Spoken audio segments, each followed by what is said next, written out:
Hello সবাইকে, চলে এসেছি নতুন আরও একটি ভিডিও নিয়ে। আজ আমি তোমাদের সাথে যে ভিডিওটা শেয়ার করছি সেই ভিডিওটা কিন্তু খুবই স্পেশাল, কারণ এটা ছিল আমাদের বিয়ের 5 বছরের প্রথম জামাই ষষ্ঠী।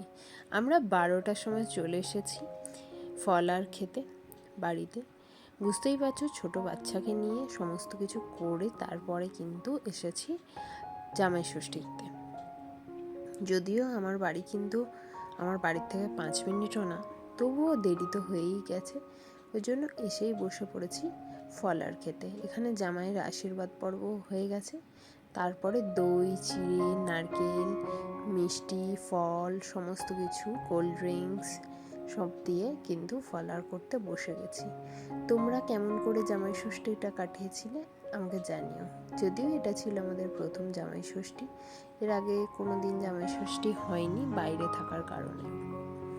আর এই যে এখানে জামাই কিন্তু একদম মন দিয়ে ফলার খাচ্ছিল, কারণ সেও বহু বছর হয়ে গেছে জামাই ষষ্ঠী খায়নি।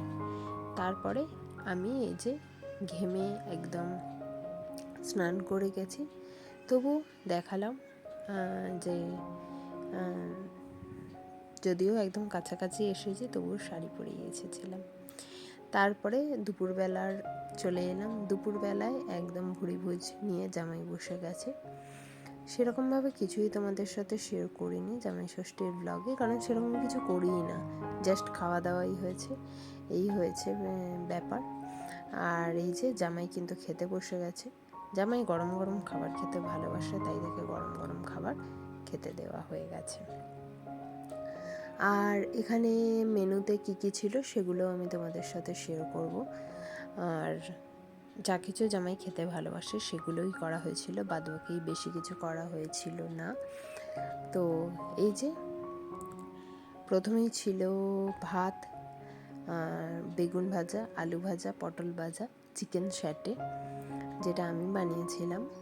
আর তারপরে ছিল ভেটকি মাছের পাতুরি, মাটনের পাতলা ঝোল, ইলিশ মাছের সর্ষে ইলিশ, আর ছিল দই কাতলা আর আমের চাটনি।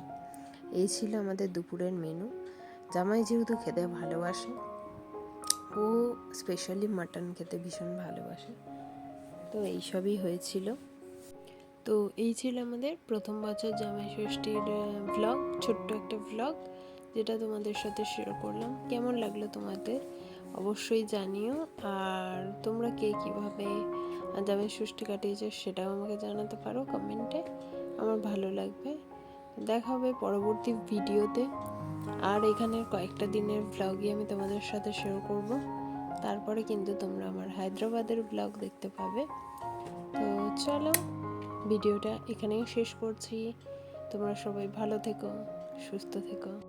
এই ভিডিওগুলো বানানোর আমার কাছে একটাই কারণ, যে যাতে আমি হায়দ্রাবাদে গিয়ে এই ভিডিওগুলো দেখতে পারি আর এই দিনগুলোর কথা মনে করতে পারি, এই স্মৃতিগুলো আমার ইউটিউবে রয়ে যায়। এই জন্যই আমার এই ভিডিওগুলো করা, আর কিছু না।